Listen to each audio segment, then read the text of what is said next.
Good morning. Appreciate you leading that song. I don't know if you knew it or not. That I never had heard that song before, but it goes very well with what we're going to be talking about this morning. Thank you. Good note. Perfect, Beth. I've got it's a prayer I'm going to read to you.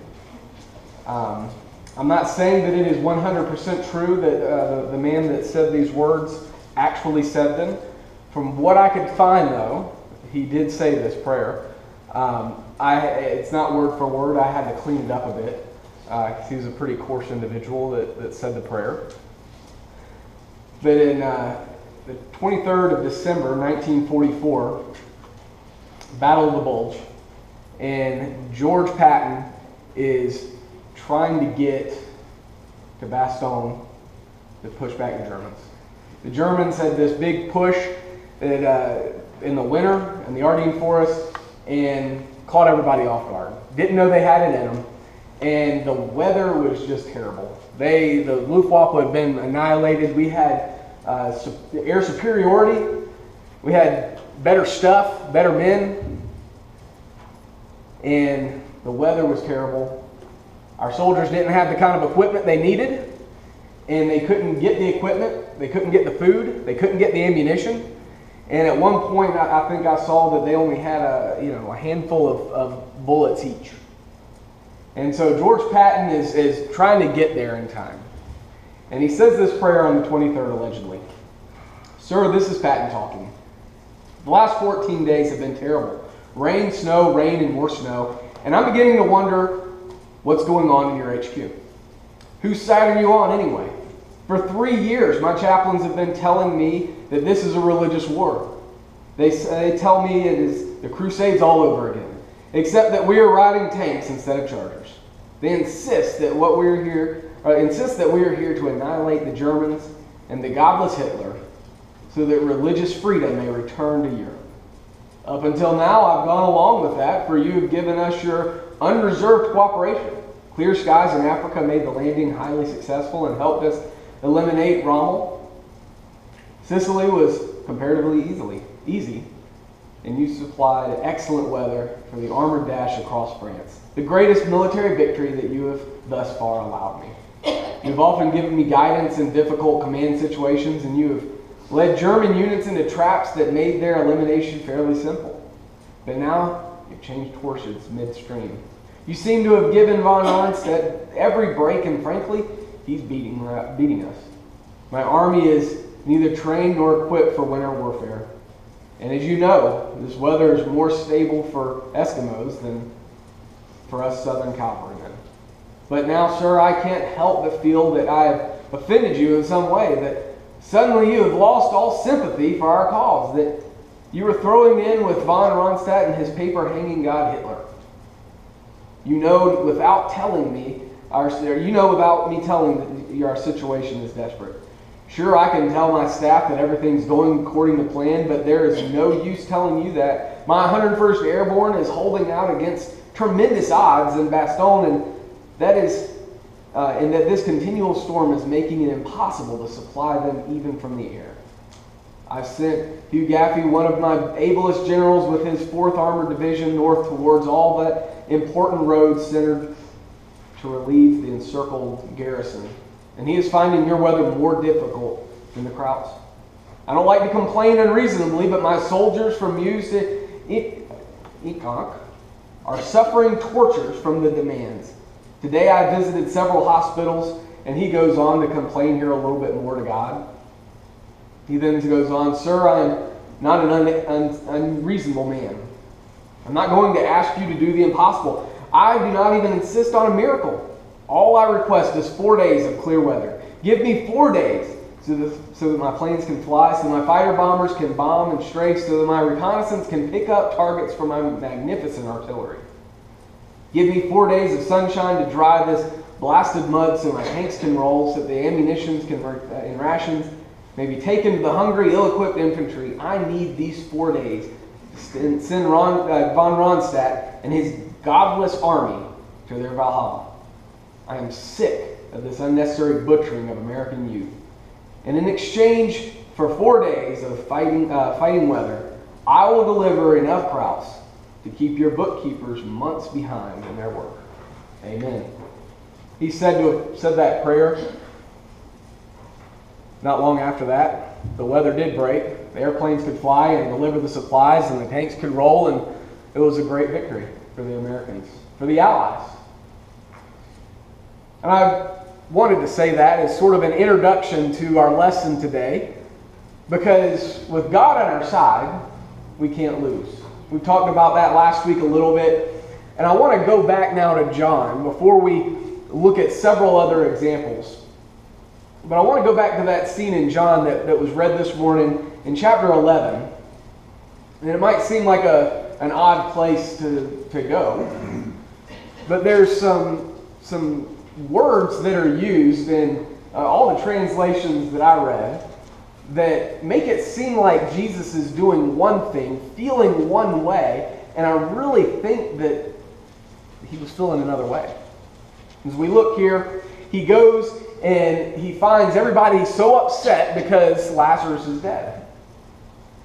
And in verse 33, when Jesus therefore saw her weeping, and the Jews who came with her also weeping, the New American Standard says was deeply moved. Other versions say he was grieved in himself. But doing a word study here on that word there that's used for grief or deeply moved within himself, it is far more often translated as a snort. A snort. Almost a derision. Really? You guys are carrying on and picture the scene. This isn't at the beginning of Jesus' ministry when this happened. Think of all the things that Jesus has done, and we'll take a few minutes in just a minute to look at some of those things, as I mentioned them briefly. But Jesus, they say there, if he had been here, in verse 37, could not this man who opened the eyes of the blind have kept this man also from dying? And then the next verse there, verse 38, so Jesus again being deeply moved within him, or snorted. Really? You're gonna wonder? You're gonna wonder if I could have prevented his death? And to me anyway, it makes a little more sense. A man who had been on this earth and then now has come near the completion of his earthly ministry, and all the things that he has taught and all the powers of God that he has displayed, and this group of people, and some of them, you could give them a pass. But those close to him, Mary and Martha, and Lord, if you had been here, you could have saved him. Yeah, well, what about the kid that he saved, and he didn't even have to go to the guy's house? Because of your great faith, he told this man, he's made well. And then when he gets home, his servants meets him and say, hey, your son, he got better at this time. And it was at that time when Jesus said he'd be made well. He didn't have to go to Lazarus' house to make him alive. He didn't have to go to Lazarus' house to heal him. Jesus knew that, and those around him had seen him do that and should have known it. And so, yeah, I can sort of sympathize with Jesus. Sort of this exasperated, almost like a school teacher or a parent. How many times have I told you, and you keep sticking the fork in the socket? You keep doing the same thing over and over again. You see me do the same thing time and time again, and yet you still kind of wonder. And so we sort of get a different view. And now, I'm not saying that Jesus was unsympathetic here. The versions of the Bible, the New American Standard says that he was moved within himself, and he wept there in verse 35, and the Jews were saying, see how he loved him. There was certainly sympathy and compassion, and I don't want you to walk away from this thinking that there was not that. Jesus certainly felt that sympathy. He certainly felt that compassion. But consider the Jewish history. Consider the history of the Israelites. Consider the most recent history that Jesus had the miracles that he performed. And it certainly makes a little sense in my mind that, yeah, he was probably Yeah, okay. You can say, well, if I had been here, but it doesn't really matter. If I could heal a blind man, if I can walk on water, if I can turn water into wine, and yet you wonder. God will always provide a way of escape. 1 Corinthians chapter 10, verse 13. So had it not been for the Lord who was on our side, we're going to look at that psalm at the end of the lesson here. But had it not been the Lord who was on our side, what would have happened? What would have been the outcome? We go back to the Old Testament in Genesis. In the life of Abraham. And Lot is captured and carried off. And Abraham goes with his guys. I think there was 300 of them. And he goes and he has this great victory. Or what about Sodom and Gomorrah? What about Joseph? Joseph is the special boy. We could do a lot of lessons. We could spend a lot of time studying about Joseph. He was the special boy with this promise and these dreams, and probably should have kept his mouth shut on some of them a little bit. His brothers probably wouldn't have hated him and wanted to sell him into slavery if he had kept his mouth shut a little bit more. But here's Joseph, and you think of his situation. You think of the dire situation that he's in a pit, and now he's sold into slavery, and he goes, and he somehow makes his way up in Potiphar's house, and then he's accused of doing something that he didn't do. And now he's thrown in prison. I would certainly think that that was the end of the road. And yet, Joseph ends up being second in command. What would have happened if God hadn't have been on Joseph's side? He probably would have been killed by his brothers. Would have never made it into Egypt. What about Israel being delivered from Egypt? What would have happened? They would have been another group of people that were enslaved by a large empire, never to be heard of again. And yet they left Egypt, not in some sort of mundane rebel uprising. They left under the authority of God through these plagues, these magnificent plagues that were heard all the way over into Canaan. Rahab says, we heard what happened in Egypt. We know what happened in Egypt when she's talking to the spies. So these plagues happen, and they leave. And it wasn't just that they left with the clothes on their backs in the dead of night. No, they walked out rich. They were told, hey, if you ask your neighbors to give you stuff, they'll give it to you. And so they did, and they left with a bunch of gold and riches from Egypt, and they went on their way. But now they're trapped between the pursuing army of Egypt and the Red Sea. Certain death, had God not been on their side. And yet, by the power of God, Moses parts the Red Sea. They walk over across the Red Sea on dry land, and then Pharaoh's army follows them in, which, no way I'd have done that. I'm seeing this and thinking, we'll take them all away. But he follows them in, and then water comes crashing, killing the army. They make it to the other side, and then they would have been lost. They would have died in the wilderness. Had it not been God to provide the pillar of fire by night, the cloud by day, they would have been lost if it hadn't been for God giving them manna every morning, quail every night. Even their clothes didn't deteriorate. Their shoes never got old. Can you imagine buying a really sweet pair of tennis shoes, and then, kindly you're like, man, I want to go get another pair for when these wear out. Except you never have to replace those, because God's making them last forever. They walked through the wilderness and their stuff never got old. Whenever they got thirsty, God gave them water. Had it not been God on their side, they would have died. What about when they get to the first city and they see this giant wall? A wall thick enough for people to live inside, because that's Rahab lived inside the wall. they would have died. They wouldn't have won that war. They were untested in battle, and yet the walls came tumbling down. Joshua chapter 10, let's turn there. Joshua chapter 10, verses 12 through 14. And this is one of those scenes in the Bible where you kind of stop and think, what? How did this happen? This is crazy.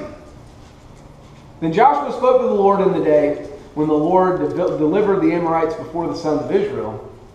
And he said to him in the sight of Israel, O sun, stand still at Gibeon, and O moon in the valley of Ajalon. So the sun stood still and the moon stopped until the nation avenged themselves of their enemies. Is it not written in the book of Jashar?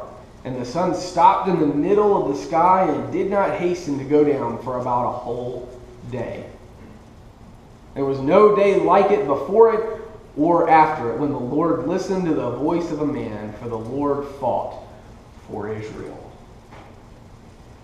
Had it not been for the Lord, they would have lost.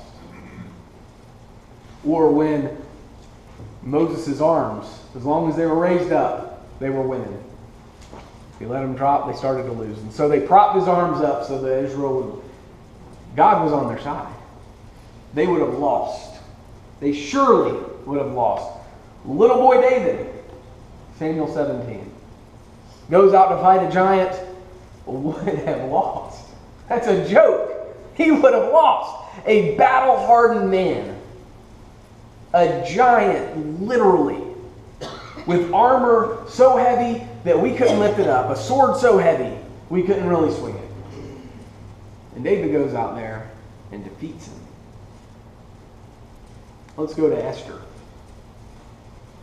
I really enjoy the book of Esther, because it is one of those, from a pure storytelling position, is just really enjoyable to read. It's got these secret plots going on. It's got a really bad guy, and it's got the good guys, and it's got this really good-looking woman who is now was nobody, and now she's somebody. She's the queen. And then we've got kind of the dopey king. I don't know that he was really dopey. He made some dopey decisions, though. But you consider Esther's position, and really, it's never said in the Bible. This is not a word that's used in the Bible. You might find some version of the Bible that would put it in there, but it's not. But we certainly see the providence of God in the book of Esther. And that's really what we're talking about, is the providence of God. Amen. In Esther, going from a nobody, and the king decides that he's tired of his old wife because she wouldn't do something that was, kind of sleazy. Not saying that Queen Vashti was someone that we should look up to, that we should put up and say, well, this is how wives should act. She certainly made a good decision, but king kicks her out, and he has this sort of beauty pageant, and Esther wins, the queen. And this is the most powerful nation in the world at this point. Nobody knows she's a Jew, though. She keeps it secret. And her uncle / parent, father figure tells her you need to keep it secret, but he ends up upsetting the really mean bad guy, Haman. And so we've got this plot thickening of this plot against the king, and Mordecai, Esther's uncle, saves the king or tells him about the plot, and he again makes Haman mad again. And Haman had this whole plan worked out to where now, without a doubt, the Jews, including, Haman wants every Jew killed just to get one Mordecai. That's a bad dude. That is a bad guy. That's the guy in the movie that has the scary scar on his face and wears the black hat and mask. You know he's a bad guy. And we see here where things look like they can't get any worse. Esther is in a position of authority, but yet she's also in a position of weakness because she hadn't been asked to go see the king. And if she goes in according to the law and the king doesn't welcome her, by extending that scepter, she could be killed. She's faced with a dilemma. I could keep my mouth shut. It wouldn't have been biblically from a scriptural standpoint. There's not a scripture that you can point to and say, if Esther didn't go see the king and plead for the life of her people, then it would be a sin because in such and such book and passage and verse. But Esther knew the right thing to do. And if you don't do the right thing and you know it, to you it is a sin. Esther knew that.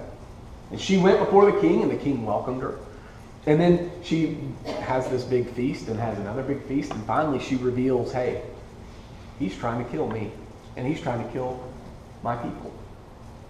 And so in chapter 8 of Esther, we see the providence of God in all of its glory.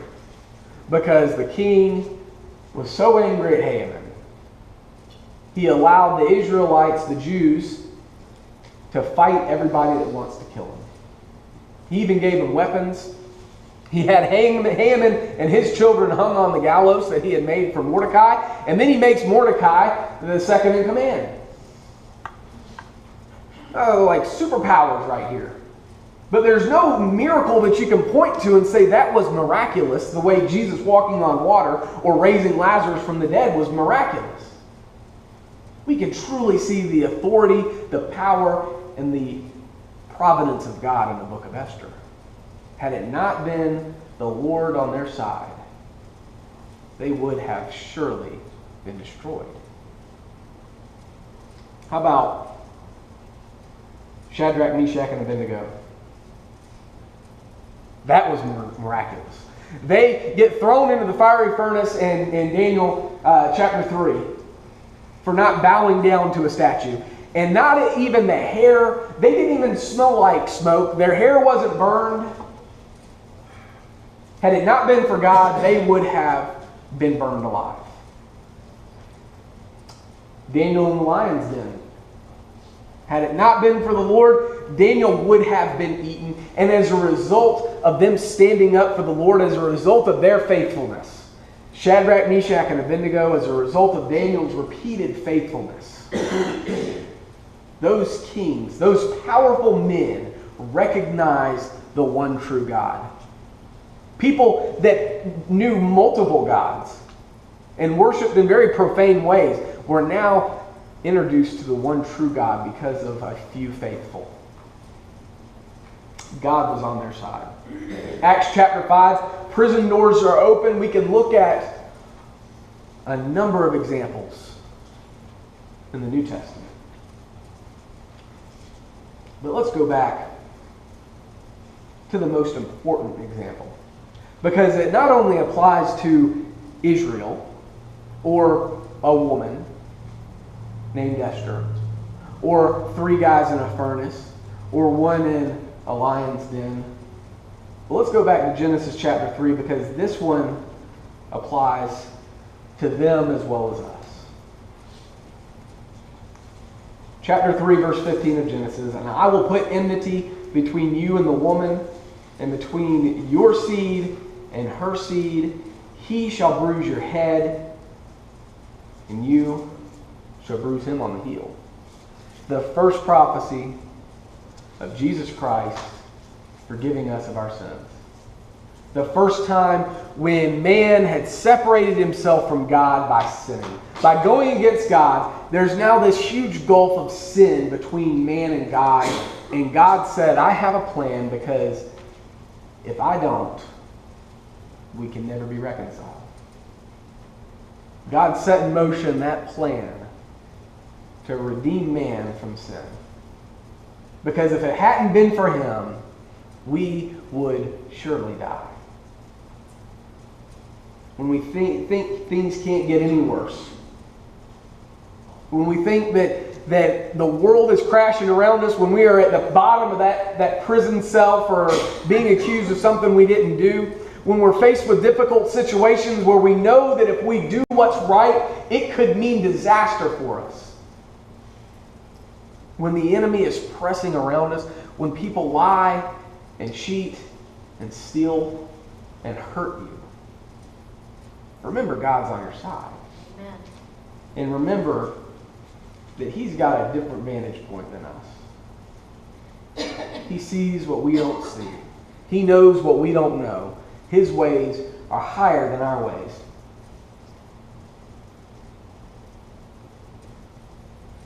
Sir, this is Patton again, and I beg to report complete progress. Sir, it seems to me that you have been much better informed about the situation than I was, because it was that awful weather that I cursed you so much that made it possible for the German army to commit suicide. That, sir, was a brilliant military move. And I bow humbly to your supreme genius. The German army made an ill-advised advance. They had really good tanks. They didn't have gas to put in them. They didn't have diesel to put and make them go. And they were having just as much trouble in the weather as the Allies were. And they used up their gas, didn't get to where they needed to go. And they didn't have resupply. Now, this is a history course for dummies. I didn't get real deep into it. And as I mentioned before, it's possible that he never even said these words. But it makes very clear. It's a good illustration. Because a general sees things from what he thinks is the best vantage point. We think that we know what's best for us. We know what we need in our life. We know where we need to go. We know what we need to do. And sometimes things don't go the way we want them to. Consider God's vantage point. Psalm 24. Had it not been the Lord who was on our side, let Israel say now, had it not been the Lord who was on our side, when men rose up against us, then they would have swallowed us alive. When their anger was kindled against us, then the waters would have engulfed us. The stream would have swept over our soul. The raging waters would have swept over our soul. Blessed be the Lord who has not given us up to be torn by their teeth. Our soul has escaped as a bird out of the snare of the trapper. The snare is broken and we have escaped. Our help is in the name of the Lord who made heaven and earth. Blessed be the Lord who is on our side. Amen. Because had it not been Him, we would surely die. The enemy's not going to win. I've got several passages that we could look at. You go to Revelation 17. The white horse, He sat on it, the Son of God. He's going to win. He's already won. Are you on the right team? Amen. Are you wanting your vantage point to be done? Are you wanting your will to be done? Or are you willing to let God take control? 1 John chapter 5, verse 4. For whoever is born of God overcomes the world. And this is the victory that has overcome the world, our faith. Those who remain faithful will overcome. Joseph remained faithful. Esther had faith and courage. Moses, those Israelites that followed him. Shadrach, Meshach, and Abednego. The apostles, the judges, those men and women who have gone on long before us had faith, and they obeyed and followed God. And knew that it was His will that was important, not ours. Remain faithful. And if you're not on God's team, put away your sin. Put away the life that you want to live. Have your sins washed away in baptism. And be a part of this church. And be a part of the winning team. And let God be on your side. If that invitation is yours, please come as we stand and sing.